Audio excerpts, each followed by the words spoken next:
Hello everyone, welcome to Teachers Vision. आज हम इस वीडियो के अंदर डिस्कस करेंगे वॉल्केनो टॉपिक को। तो वॉल्केनो टॉपिक को हम डिस्कस करेंगे थ्रू एमसीक्यू। ओके, तो आगे बढ़ने से पहले आपको एक छोटी सी चीज़ वॉल्केनो के बारे में पता होनी चाहिए कि मैग्मा और लावा इन दोनों के बीच में डिफरेंस क्या होता है। मैग्मा की जब हम बात करते हैं तो अर्थ क्रस्ट के अंदर जब हमें देखने को मिलता है जो लावा है, बेसिकली जो जब तक वो अर्थ क्रस्ट के अंदर है तब उसको क्या बोला जाएगा, मैग्मा बोला जाएगा। जब इरप्शन से जब वो अर्थ सरफेस में आ जाएगा तो उसको क्या बोला जाएगा, लावा बोला जाएगा। तो ये बेसिक सी चीज आपको पता होनी चाहिए। आगे बढ़ते हैं अपने फर्स्ट क्वेश्चन पे। फर्स्ट जो क्वेश्चन है हमारे पास, ये वो क्वेश्चन है जो लास्ट संडे को, बेसिकली कल जो संडे था, यूपीएससी का एग्जाम हुआ था। इस एग्जाम के अंदर पूछा गया था ये क्वेश्चन, वॉल्केनो का जो टॉपिक है बेसिकली उसमें से।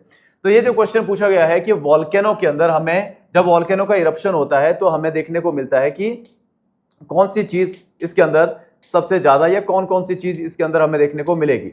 तो वॉल्केनिक इरप्शन के अंदर जो प्रोडक्ट हमें देखने को मिलते हैं, पायरोक्लास्टिक डेब्रिस। बिल्कुल, जो पायरोक्लास्टिक डेब्रिस होता है, जब वॉल्केनो का इरप्शन होता है, जो रॉक मटेरियल बाहर निकल के आता है इरप्शन से, उसको हम क्या बोलते हैं, पायरोक्लास्टिक मटेरियल। उसके बाद एश एंड डस्ट, बिल्कुल ये भी होता है। नाइट्रोजन के कंपाउंड ये भी होते हैं, और उसके बाद सल्फर कंपाउंड ये भी हमें देखने को मिलते हैं। ठीक है, तो इसका मतलब है ये चारों के चारों जो है वो हमारे पास जो स्टेटमेंट है, बिल्कुल ये सही, चारों के चारों सही है। लेकिन एक और चीज आपको पता होनी चाहिए, जब वॉल्केनो का इरप्शन जब होता है तो जो गैस होती है वो सबसे ज्यादा कौन सी इरप्ट होती है, तो वो हमें देखने को मिलती है वाटर वेपर। ठीक है, तो याद रखना है, जो वाटर वेपर हमें देखने को मिलेंगे वो सबसे ज्यादा जो गैस होती है वो है आपकी वाटर वेपर। ठीक है, तो वाटर वेपर ये समझ लो कि अप्रोक्सीमेटली बोला जाता है कि 60% जो एमिशन हमें देखने को मिलता है इरप्शन के दौरान वो होता है आपका वाटर वेपर। तो वाटर वेपर के बारे में याद रखो कि वाटर वेपर, वैसे जब हम बात करते हैं वाटर वेपर गैस की, तो ये जो हमें गैस देखने को मिलती है ये इक्वेटर के आसपास जो है वो इसकी थिकनेस जो है वो ज्यादा होती है, और जब हम पोल्स की तरफ जो है वो जाते हैं तो पोल्स में हमें ये मिनिमम देखने को मिलती है। ठीक है, तो जो वाटर वेपर गैस है वो इक्वेटर पे मैक्सिमम है and decreases the toward the poles. ठीक है, तो पोल्स की साइड जो है वो हमें कम देखने को मिलेगी। तो ये स्टेटमेंट भी यूपीएससी में कल पूछी गई थी। ठीक है, वाटर वेपर गैस के बारे में। नेक्स्ट क्वेश्चन पे चलते हैं। नेक्स्ट क्वेश्चन है, Which type of volcanic eruption is responsible for Deccan Trap? ठीक है, form by the Indian peninsular reason. Deccan trap के बारे में हमने पहले भी पढ़ा था जब हमने पेनिनसुलर इंडिया के बारे में डिस्कस किया था। तो डेक्कन ट्रैप की जब हम बात करते हैं तो ये वाला जो पार्ट हमें देखने को मिलता है इसको हम बोलते हैं डेक्कन ट्रैप। तो ये पूछा गया है कि ये जो डेक्कन ट्रैप है ये बना किस चीज से है। तो डेक्कन ट्रैप के अंदर हमें देखने को मिलती है ब्लैक सॉइल, या फिर इसको वॉल्केनिक सॉइल भी बोला जाता है, जो कि बेहतर होती है कौन सी क्रॉप के कल्टीवेशन के लिए, तो वो हमें देखने को मिलता है कॉटन। कॉटन के लिए सबसे बेस्ट जो सॉइल मानी जाती है वो है आपकी ब्लैक सॉइल। तो ये जो ब्लैक सॉइल यहाँ पे बनी हुई है ये किस तरीके से बनी हुई है, तो ये वॉल्केनिक सॉइल भी है, और ये जो बनी हुई है ये बनी हुई है फ्लड बेसाल्टिक लावा से। ठीक है, तो ये हमें देखने को मिलता है जो फ्लड बेसाल्टिक लावा है, इसकी वजह से ये देखने को मिलेगी।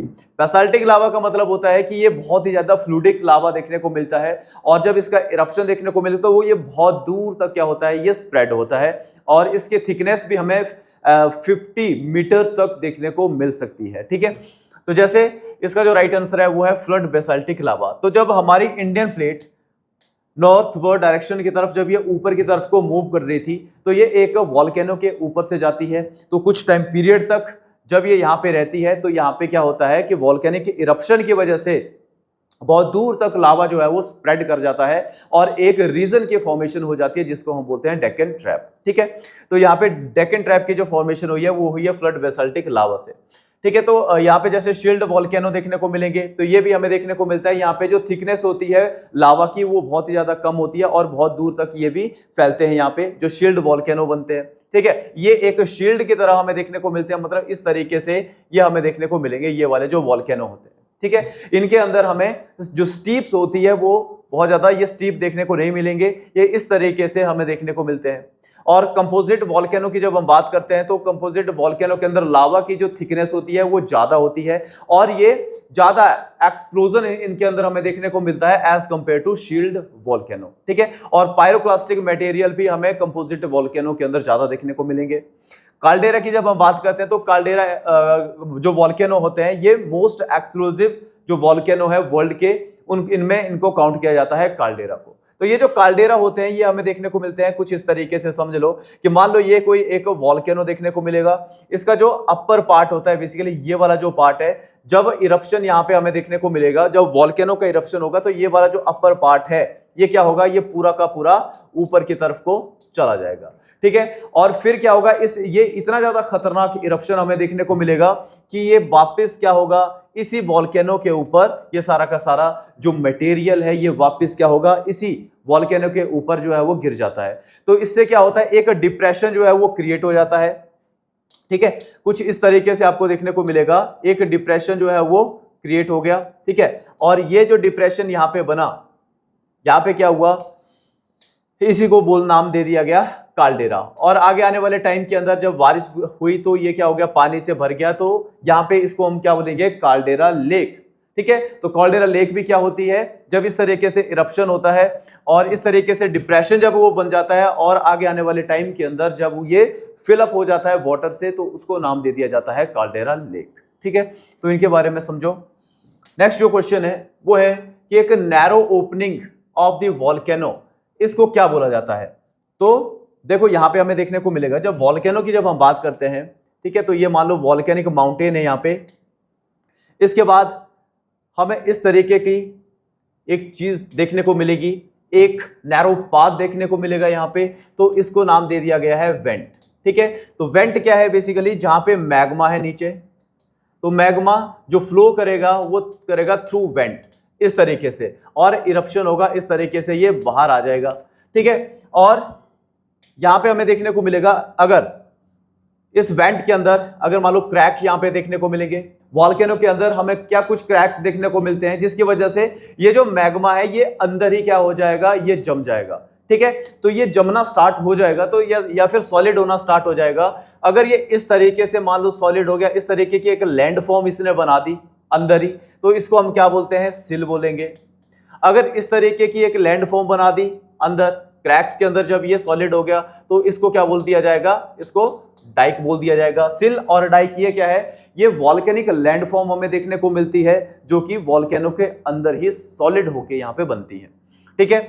उसके बाद क्रेटर की जब हम बात करते हैं तो ये ऊपर वाला जो पार्ट होता है बेसिकली इसको क्या बोला जाता है, वॉल्केनो का जो क्रेटर होता है, ठीक है। तो जैसे what is the narrow opening of the volcano, तो ये जो नैरो ओपनिंग यहां पे हमें देखने को मिलेगी ऊपर, इसको नाम दे दिया जाता है क्रेटर, ठीक है। तो क्रेटर इसको यहां पे बोला जाता है। और वेंट क्या होता है, वेंट आपको देखने को मिलेगा नीचे से, जहां से प्रॉपर हमें मैग्मा जो है वो ऊपर की तरफ फ्लो होता हुआ देखने को मिलता है, लेकिन यहाँ पे नैरो ओपनिंग वॉल्केनो लिखा हुआ है तो इसको यहां पे बोला जाएगा क्रेटर, ठीक है। नेक्स्ट क्वेश्चन पे चलते हैं, विच among the following volcano is not an active volcano. तो इनमें से पूछा गया है कि भाई एक्टिव वॉल्केनो जो है वो कौन सा नहीं है। तो माउंट कोटोपैक्सी की अगर हम बात करें तो ये एक एक्टिव वॉल्केनो है, ठीक है। और ये इक्वाडोर के अंदर हमें ये देखने को मिलेगा, साउथ अमेरिका कंट्री है। माउंट एटना की जब हम बात करते हैं तो ये हमें देखने को मिलता है इटली के अंदर, ठीक है। इटली में देखने को मिलेगा माउंट एटना। किलिमंजारो की बात करें तो किलिमंजारो हमें देखने को मिलता है तंजानिया में। और ये किस टाइप का वॉल्केनो है, ये हमें देखने को मिलता है डोरमेंट वॉल्केनो। तो वॉल्केनो जो है वो तीन तरीके के हमें देखने को मिलते हैं। एक वॉल्केनो होता है एक्टिव वॉल्केनो। एक्टिव वॉल्केनो का मतलब हुआ है उसके से क्या है, कॉन्टिन्यूस जो है वो इरप्शन जो है वो चल रहा है, ठीक है। उसके बाद आता है डोरमेंट वॉल्केनो। डोरमेंट वॉल्केनो का मतलब ये हुआ कि रिसेंटली, अभी फिलहाल के लिए इसके अंदर इरप्शन तो नहीं हुआ, लेकिन इन फ्यूचर पॉसिबिलिटी ये बनी हुई है कि कभी भी इसके अंदर इरप्शन हो सकता है, उसको हम बोलेंगे डोरमेंट वॉल्केनो। उसके बाद आता है तीसरे नंबर पे एक्सटिंक्ट वॉल्केनो, कि अब हम बोलेंगे कि अब ये जो वॉल्केनो है ये प्रॉपर अब खत्म हो चुका है, क्योंकि अब इसके क्रेटर के ऊपर एक लेक बन चुकी है। बेसिकली पानी जो है वो अब उसके क्रेटर के अंदर फिलअप हो चुका है और उसका वेंट भी अब क्या है, पानी से भर चुका है, इसलिए उसको बोला जाएगा यहाँ पे एक्सटिंक्ट वॉल्केनो। तो ये जो किलिमंजारो हमें तंजानिया का देखने को मिलेगा अफ्रीका कॉन्टिनेंट के अंदर, ये एक डोरमेंट वॉल्केनो है। और ये जो बाकी आपको देखने को मिले, चाहे स्ट्रोम्बोली हो, ये सारे के सारे एक्टिव वॉल्केनो हमें देखने को मिलेंगे। तो इसका जो राइट आंसर बनता है वो है माउंट किलिमंजारो। स्ट्रोम्बोली की बात करें तो ये हमें देखने को मिलेगा मेडिटेरेनियन सी के अंदर, और इसको बोला जाता है लाइट हाउस, ठीक है, ऑफ मेडिटेरेनियन, ठीक है। तो लाइट हाउस ऑफ मेडिटेरेनियंस किसको बोला जाता है? ये बोला जाता है स्ट्रोम्बोली को, क्योंकि ये हमें देखने को मिलता है एक एक्टिव वॉल्केनो है और कंटिन्यूस इसके अंदर इरप्शन हो रहे हैं, और ये कहां पे है? मेडिटेरेनियन सी के अंदर देखने को मिलेगा, इसलिए इसको बोला जाता है लाइट हाउस ऑफ मेडिटेरेनियंस। ठीक है, नेक्स्ट क्वेश्चन पे चलते हैं आगे। Which among the following is not a volcanic landform? इनमें से वॉल्केनिक लैंडफॉर्म जो है वो कौन सी नहीं है? तो क्रेटर, अभी हमने देखा कि किस तरीके से जब जो वॉल्केनो है उसका ऊपर वाला जो पार्ट होता है इसको बोला जाता है क्रेटर। काल्डेरा हमने देखा कि मोस्ट एक्सप्लोसिव जो वॉल्केनो है उनको काल्डेरा बोला जाता है। डाइक की जब हम बात करें, डाइक भी अभी हमने देखा कि डाइक जो है वो क्या होता है कि जब अंदर ही यहाँ पे वॉल्केनो जब एक तरीके से सॉलिड होना स्टार्ट हो जाता है तो एक अलग से जो लैंडफॉर्म बनती है उसको हम बोलते हैं डाइक। जो फिजोर्ड होते हैं या फ्योर्ड इनको बोला जाता है, तो ये हमें देखने को मिलते हैं। ये किस तरीके की लैंडफॉर्म है? ये ग्लेशियर से बनने वाली, ठीक है, ये ग्लेशियर से बनने वाली लैंडफॉर्म होती है जिनको हम बोलते हैं फ्योर्ड। जो फ्योर्ड कोस्ट हमें देखने को मिलती है फेमस, ठीक है, जो फेमस जो पोर्ट बेसिकली हमें देखने को मिलते हैं फ्योर्ड, ये कहाँ के हैं? नॉर्वे के अंदर। तो याद रखना है कि ये क्वेश्चन भी पूछ लिया जाता है कि जो फ्योर्ड जो फेमस जो पोर्ट देखने को मिलेंगे ये कहां पे हैं? ये हैं आपके नॉर्वे के अंदर। अब फ्योर्ड क्या होते हैं बेसिकली? जब हमें देखने को मिलता है कि मान लो कोई ओशियन है, ठीक है, जब हमें देखने को मिलेगा यहाँ पे कोई सी है या कोई ओशियन देखने को मिलेगा, जब ये अंदर की तरफ को आ जाता है, यहाँ पे क्या है? और इस तरीके से आपको देखने को मिलेगा दोनों साइड से यहाँ पे क्या है? यहाँ पे ग्लेशियर है, ठीक है, यहाँ पे ग्लेशियर हमें देखने को मिलेंगे, ठीक है, दोनों साइड को।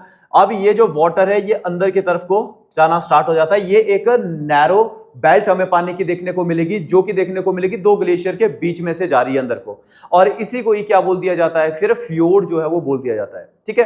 तो ये जो लैंडफॉर्म बनी साइड के अंदर इसको बोला जाता है फ्योर्ड, ठीक है। इस तरीके से ये ग्लेशियर से बनने वाली हमें लैंडफॉर्म देखने को मिलेगी कि भाई पानी जो है अंदर की तरफ को जा रहा है और आसपास जो है वो बर्फ से बने हुए हैं, क्या है? पहाड़ है, ठीक है, ऐसे इसको समझो। तो फ्योर्ड हमें नॉर्वे के फेमस देखने को मिलेंगे। अब इसका मतलब ये नहीं है कि फ्योर्ड जो है वो नॉर्वे में ही हमें देखने को मिलेंगे, कनाडा के अंदर भी है, ठीक है। और जो आर्कटिक सर्कल है फ्योर्ड, जैसे नॉर्वे हो गया, स्वीडन हो गया, यहाँ पे भी फ्योर्ड कोस्ट या फ्योर्ड पोर्ट जो है वो हमें देखने को मिलेगी। फ्योर्ड लैंडफॉर्म्स हमें यहाँ पे देखने को मिलती है, ठीक है। नेक्स्ट है which among the following statement is correct about the cinder cone, ठीक है। तो सिंडर कोन के बारे में कौन सी स्टेटमेंट जो है वो यहाँ पे सही देखने को मिलती है, ठीक है। तो यहाँ पे हमें देखने को मिलती है कि सिंडर कोन जो वॉल्केनो हमें देखने को मिलता है, यहाँ पे पायरोक्लास्टिक जो मटेरियल होता है वो क्या होता है, ठीक है। मान लो इस तरीके से वॉल्केनो है, इरप्शन हो गया, तो पायरोक्लास्टिक मटेरियल इसके आसपास ही जमना जो है वो स्टार्ट हो जाते हैं, इस वेंट के आसपास ही, उसको बोला जाता है सिंडर कोन। तो इसका जो राइट आंसर है, जैसे it is a steep conical hill होती है of loose pyroclastic fragments around the volcanic vent, ठीक है। तो वॉल्केनिक वेंट के आसपास जब ये पायरोक्लास्टिक फ्रैगमेंट्स या मटेरियल जब इकट्ठा होना स्टार्ट हो जाता है तो वो होता है आपका सिंडर कोन, ठीक है। तो ऑप्शन सी इसका राइट आंसर है। नेक्स्ट है which volcano is considered the world largest active volcano. तो वर्ल्ड लार्जेस्ट जो एक्टिव वॉल्केनो है वो हमें देखने को मिलता है मौना लुआ, ठीक है। तो ये हमें कहां पे है? ये हवाई के अंदर देखने को मिलेगा, ठीक है। तो हवाई जो आइलैंड्स देखने को मिलते हैं ये यूएसए के पास देखने को मिलेंगे, ठीक है। तो ये सारे के सारे शील्ड वॉल्केनो है। यहाँ पे हवाई जो आइलैंड्स बने हुए हैं यहाँ पे ये शील्ड वॉल्केनो से बने हुए आइलैंड है, और मौना लुआ देखने को मिलेगा हवाई के अंदर, और ये क्या है? ये एक्टिव वॉल्केनो है, ठीक है, मोस्ट एक्टिव वॉल्केनो इसको बोला जाता है, ठीक है। और जो हाईएस्ट वॉल्केनो है वो कौन सा है? वो देखने को मिलेगा, ठीक है, ओजस डेल सैलेडो, ठीक है। ये चिली और अर्जेंटीना इसका जो बॉर्डर है यहां पे हमें देखने को मिलता है। ये हाईएस्ट वॉल्केनो इसको बोला जाता है ओजस डेल सैलेडो, ठीक है, ये हाईएस्ट है। और जो एक्टिव है या लार्जेस्ट जो एक्टिव वॉल्केनो है वो है आपका मौना लुआ। माउंट किलिमंजारो ये कहां पे है? ये है आपका तंजानिया, अभी हमने देखा, ठीक है। और जो प्रैक्टिपल है ये हमें देखने को मिलेगा जो मैक्सिको है, मैक्सिको के अंदर। माउंट फ्यूजी ये कहां पे है? ये देखने को मिलेगा जापान में। तो कंट्री भी आपको पता होना चाहिए कि कौन कौन सी कंट्री के अंदर किस टाइप का वॉल्केनिक जो आइलैंड है बेसिकली वो हमें देखने को मिलता है, या कौन सा वॉल्केनो हमें किस कंट्री में देखने को मिलेगा। क्वेश्चन इस तरीके से डायरेक्ट जो है वो पूछे जाते हैं। नेक्स्ट क्वेश्चन है माउंट सुमेरु, ठीक है। तो माउंट सुमेरु जो देखने को मिलेगा किस गॉड के नाम पे इसका नाम बेसिकली रखा गया है, ठीक है। तो इंपॉर्टेंट क्वेश्चन है, ठीक है। तो ये है लॉर्ड शिवा इनके नाम पे, और ये जो हमें देखने को मिलेगा माउंट सुमेरु, ये कहाँ पे है, ये है आपका इंडोनेशिया में। इसलिए ये इंपॉर्टेंट हो जाता है क्योंकि इंडोनेशिया के अंदर एक वॉल्केनो देखने को मिलेगा जिसका नाम है माउंट सुमेरु, और ये किस गॉड को डेडिकेटेड है या किस गॉड के नाम पे रखा गया है, ये है शिवा, ठीक है, लॉर्ड शिवा। नेक्स्ट क्वेश्चन है consider the following statement with the reference of the circum Pacific belt, या इसी को ही क्या बोला जाता है, इसी को बोला जाता है रिंग ऑफ फायर बेल्ट, ठीक है, रिंग ऑफ फायर। तो ये भी याद रखो, रिंग ऑफ फायर या सर्कम पैसिफिक बेल्ट या रिम ऑफ फायर, इसी को बोला जाता है। तो यहां पे बोला गया है कि it is estimated to include around 2/3 of the world volcano. बिल्कुल ये स्टेटमेंट सही है। जो रिंग ऑफ फायर हमें देखने को मिलती है पैसिफिक ओशियन के अंदर, वहां पे पूरी दुनिया के 2/3 हमें देखने को मिलेंगे वॉल्केनिक इरप्शन जो है वो देखने को मिलेंगे। इसके पीछे का जो रीजन है वो है it is direct result of the collision and destruction of the plate boundaries, क्योंकि यहां पे हमें देखने को मिलेगा बहुत सारी छोटी और मेजर प्लेट्स, इनकी जो प्लेट बाउंड्रीज है बेसिकली वो देखने को मिलेगी। जहां पे प्लेट बाउंड्री हमें देखने को मिलेगी वहां से क्या होगा, जो मैग्मा है वो बाहर की तरफ को देखने को मिलेगा, और वॉल्केनिक इरप्शन यहां पे होंगे। वॉल्केनिक इरप्शन होंगे तो यहां पे वॉल्केनिक इरप्शन से क्या होता है, अर्थक्वेक भी आते हैं, ठीक है।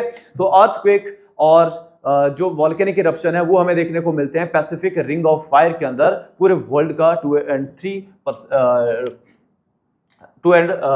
ऑफ द वर्ल्ड वॉल्केनो वो यहीं पे हमें देखने को मिलेगा। उसके बाद है it's surround the several tectonic plates, बिल्कुल अभी हमने पढ़ा, जैसे इस तरह के जोआन द फ्यूका, कोकस एंड जो नाजका प्लेट है ये इंपॉर्टेंट है, पैसिफिक ओशन के अंदर देखने को मिलेगी। बिल्कुल यहाँ पे कुछ इंपॉर्टेंट टेक्टोनिक प्लेट्स हमें देखने को मिलेंगी जिसकी वजह से वॉल्केनिक इरप्शन जो है वो इस पर्टिकुलर रीजन के अंदर देखने को मिलेगा। इसका मतलब है ये जो करेक्ट स्टेटमेंट्स पूछी गई हैं तीनों की तीनों स्टेटमेंट यहाँ पे करेक्ट होती है। नेक्स्ट क्वेश्चन है हुंगा टोंगा, ठीक है, जो वॉल्केनो देखने को मिलेगा रिसेंटली ये न्यूज पे था, ये कहां पे हमें देखने को मिलेगा, टोंगा वॉल्केनो रिसेंटली न्यूज पे था। इसके अंदर ये समझ लो कि 2022 के अंदर 2022 के अंदर यहाँ पे एक बहुत बड़ा इरप्शन जो है वो होता है, टोंगा वॉल्केनिक आइलैंड। अब इस आइलैंड से समझो कि 21st जो सेंचुरी अभी के टाइम पे जो चली हुई है वो उस सेंचुरी का सबसे बड़ा बिगेस्ट एक्सप्लोजन हमें देखने को मिलता है, बिगेस्ट वॉल्केनिक इरप्शन हमें देखने को मिलता है टोंगा के अंदर जो वॉल्केनो का हुआ। ये समझ लो कि इससे जो शॉक वेव्स निकली उन शॉक वेव्स को महसूस किया गया कहां पे, जो साउथ अमेरिका कॉन्टिनेंट है वहां पे।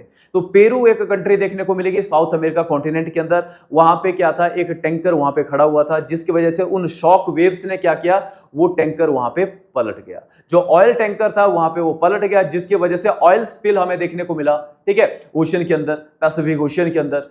और वहां पे एनवायरमेंटल इमरजेंसी जो है वो पेरुवियन गवर्नमेंट को वहां पे डिक्लेयर करनी पड़ी, ठीक है। तो बहुत दूर तक इसकी शॉक वेव्स जो थी वो महसूस की गई थी। और अभी रिसेंटली ये न्यूज पे था क्योंकि इससे जो हमें डस्ट देखने को मिली, जो ऐश देखने को मिली, वो बिल्कुल जो ट्रोपोस्फेयर हमें लेयर देखने को मिलेगी उससे ऊपर जो सेकंड लेयर है हमारी वो है स्ट्रेटोस्फेयर। तो स्ट्रेटोस्फेयर लेयर तक हमें देखने को मिलेगा कि ये पूरा का पूरा जो डस्ट क्लाउड थे वो स्ट्रेटोस्फेयर लेयर तक पहुंच गए, और इनकी वजह से ओजोन डिप्लेशन भी देखने को मिल रहा है। तो इसलिए अभी रिसेंटली एक स्टडी होती है, ठीक है, तो साइंटिस्ट इसके ऊपर अभी भी स्टडी कर रहे हैं और बोला जा रहा है कि टोंगा जो वॉल्केनिक इरप्शन हुआ इसके जो इम्पैक्ट है हमें वो आगे आने वाले 3 से 4 सालों के अंदर और ज्यादा देखने को मिल सकते हैं, ठीक है। तो ये बहुत ज्यादा एक बहुत बड़ा ये एक वॉल्केनिक इरप्शन होता है और ये हमें देखने को मिलेगा ऑस्ट्रेलिया के ऊपर, ठीक है। तो जो सदर्न पैसिफिक ओशन है यहाँ पे ये टोंगा वॉल्केनिक आइलैंड है ये देखने को मिलेगा, ठीक है। तो वॉल्केनो से रिलेटेड इस तरीके से हमारे यहाँ पे क्वेश्चन जो है वो कंप्लीट होते हैं। तो वॉल्केनो याद रखो कि कौन कौन सा किस तरीके के वॉल्केनो हमें देखने को मिलते हैं, और दूसरा कि वॉल्केनो के जो लैंडफॉर्म्स हैं उनके बारे में थोड़ा सा याद रखो, और किस टाइप का एक्टिव वॉल्केनो कौन सी कंट्री के अंदर है ये सबसे ज्यादा इंपॉर्टेंट यहाँ पे हमें देखने को मिलता है। मिलते हैं अब एक नई वीडियो के साथ और नए टॉपिक के साथ। जय हिंद।